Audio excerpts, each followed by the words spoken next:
Hello and welcome students, আশা করি তোমরা সকলেই খুব ভালো আছো। জ্ঞানজ্যোতি কোচিং সেন্টারের পক্ষ থেকে তোমাদের সবাইকে আরও একবার স্বাগত। তো আমি মীরা ম্যাম, আমি আজকে তোমাদের ফার্স্ট সেমিস্টার এসএসসি বেঙ্গলি থেকে আবার একটি নতুন টপিক নিয়ে চলে এসেছি। আজকে আমি যেটা নিয়ে আলোচনা করব, দেখো সেটা আমি বোর্ডে লিখে দিয়েছি, কাল্পনিক সংলাপ রচনা। এই কাল্পনিক সংলাপ রচনাটা আসলে কি, বা কাল্পনিক সংলাপ রচনা কাকে বলে, এই দুটারই অ্যান্সার একটার মধ্যে দিয়ে হয়ে যাবে। এটা নিয়ে আমি আজকে তোমাদের সঙ্গে বিস্তারিতভাবে আলোচনা করব। আলোচনাটি শুরু করার পূর্বে তোমাদের ছোট্ট করে একটা ইনফরমেশন দিয়ে দিই। দেখো, বোর্ডের কর্নারে তোমরা দুটো নাম্বার দেখতে পারছো। এটা হচ্ছে আমাদের জ্ঞানজ্যোতি কোচিং সেন্টারের অফিসিয়াল হেল্পলাইন নাম্বার। এখানে কিন্তু তোমাদের অনলাইনে ক্লাস করানো হয়, তার সঙ্গে তোমাদের নোটস দেওয়া হয়। তো তোমরা যারা যারা আমাদের সঙ্গে যুক্ত হতে চাইছো, তারা এই উপরে দেওয়া নাম্বার দুটির সঙ্গে যোগাযোগ করে কিন্তু আমাদের সঙ্গে যুক্ত হয়ে যেতে পারবে। ঠিক আছে, তাহলে আমি আমার আলোচনাটি শুরু করছি। দেখো, এই যে কাল্পনিক সংলাপ রচনাটা যে আছে, আমি বোর্ডে কিছুটা লিখে দিয়েছি। এই বোর্ডের লেখাটা আলোচনা করার আগে আমি তোমাদেরকে আগে একটু বুঝিয়ে দিই কাল্পনিক সংলাপ রচনাটা আসলে কি। দেখো, কোনো একটা বিষয় থাকবে। এই কাল্পনিক সংলাপ রচনা বলতে আমরা জানি, রচনা বলতে কি, কোনো একটা বিষয় থাকবে, সেই বিষয়টাকে কেন্দ্র করে কোনো একটা ব্যক্তি তো একাই কথা বলতে পারে না, তাই না? তো সেখানে দুজন থাকবে, দুটা ব্যক্তি থাকবে, দুজনের মধ্যে যে কথাবার্তা বলবে বা আলোচনা করবে, সেটাই কিন্তু চলে যায় এই কাল্পনিক সংলাপের মধ্যে। যেমন ধরে নাও, দুই বন্ধু রয়েছে, দুই বন্ধু স্কুল যাওয়া নিয়ে কথা বলছে, স্কুল প্রসঙ্গে কথা বলছে। একটা বন্ধুর নাম আমি দিয়ে দিলাম রুমি, আরেকটা বন্ধুর নাম দিয়ে দিলাম আমি সুমি। তো এরকম দুই বান্ধবী কথা বলছে যে তুই কি কালকে স্কুল যাবি? আরেকটা বান্ধবী অ্যান্সার দিল হ্যাঁ যাবো, তুই যাবি? তো এই যে দুজনের মধ্যে কথাবার্তা, আলাপ আলোচনা, এটাই কিন্তু চলে যায় এই কাল্পনিক সংলাপের মধ্যে, যেখানে দুজন ব্যক্তি থাকবে, একটা বিষয়কে কেন্দ্র করে তারা আলোচনা করবে। ঠিক আছে, তো আমি বোর্ডের আলোচনাটি এখন বলি। তোমাদের পরীক্ষায় যদি আসে এইভাবে কাল্পনিক সংলাপ রচনা কাকে বলে বা এই সংজ্ঞা দিতে বলে, তখন তোমরা কিন্তু এটা লিখবে। ঠিক আছে, আমি যেটা এখন বলছি তোমরা একটু লিখে নাও।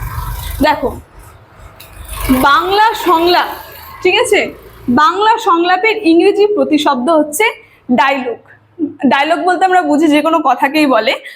আর সংস্কৃত সম যোগ ল যোগ অ, এই তিনটা মিলিয়ে কি হয় সংলাপ। মানে ইংরেজিটাও বললো আর তার সঙ্গে সংস্কৃতটাও বললো এই সংলাপে। ঠিক আছে, তো সব প্রতিশব্দের মূল কথা হচ্ছে, মূল অর্থ হচ্ছে কথা বলা। এই যে ডায়লগ আর সংলাপ, এর মূল অর্থটা কি? কথা বলা। আমরা যে সাধারণত কথা বলি সেটাকেই বলা হয় সংলাপ। ঠিক আছে, দেখো, সংলাপ হলো দুই ব্যক্তির মধ্যে কথোপকথন বা আলাপ। সংলাপে সাধারণত কোনো বিষয়ের উপর ভিত্তি করে দুই বা তার ততোধিক ব্যক্তি বিনিয়োগ করে থাকে। ঠিক আছে, তো এতটুকুন লিখলে হবে না, আরেকটিও তোমাদের লিখতে হবে। সেটা হচ্ছে, দেখো, প্রথমে যখন কোনো শিশুর জন্ম হয়, তখনই কিন্তু সে হুট করে কথা বলে না, তখন সে কি করে? হুট করে কেঁদে ওঠে। সে কেঁদে উঠে সে প্রমাণ করে যে তার একটা অস্তিত্ব আছে। তো তখনই তো সে কথা বলা শুরু করছে না, সে ধীরে ধীরে কথা বলা শুরু করছে। তো এটারই উদাহরণ দিয়েছে, তোমরা একটু লিখবে এটা তারপরে, যে শিশু জন্মের পরই কি হয়, জন্মের পরেক্ষণই সে কথা বলতে পারে না, শিশুটি কেঁদে প্রমাণ করে যে সে আছে। সে নিজের অস্তিত্ব প্রমাণ করে 2 বা 2.5 বছর অল্প বয়স থেকে সে একটু একটু করে কথা বলার চেষ্টা করে। ঠিক আছে, তো একটা ভুল উচ্চারণে কিন্তু পরিবেশ থেকে শব্দ শোনা যায়, মানে সে কি করে? একটু একটু করে ভুল বলে।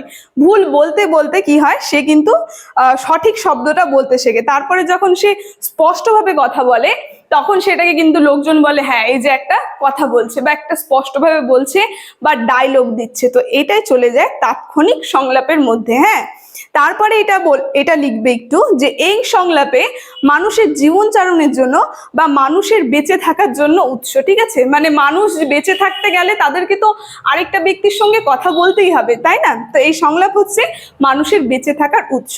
তারপরে লাস্ট তোমরা যেটা লিখবে, যে মানুষ যে যে পেশাতেই থাকুক না কেন, তাকে সেই পেশায় সঙ্গে যুক্ত হয়ে বিভিন্ন মানুষের সঙ্গে সংলাপ করতেই হয়, মানে কথা বলতে হয়। তো এটাই চলে গেল তাৎক্ষণিক সংলাপের মধ্যে। ঠিক আছে, তো আজকের আলোচনাটি আমার এতটুকুনি ছিল। আলোচনাটি আমি এখানেই শেষ করছি। আশা করি তোমরা বুঝতে পেরেছো। আলোচনাটি যদি তোমাদের ভালো লেগে থাকে, অবশ্যই like, comment, share and subscribe করে দেবে। Thank you.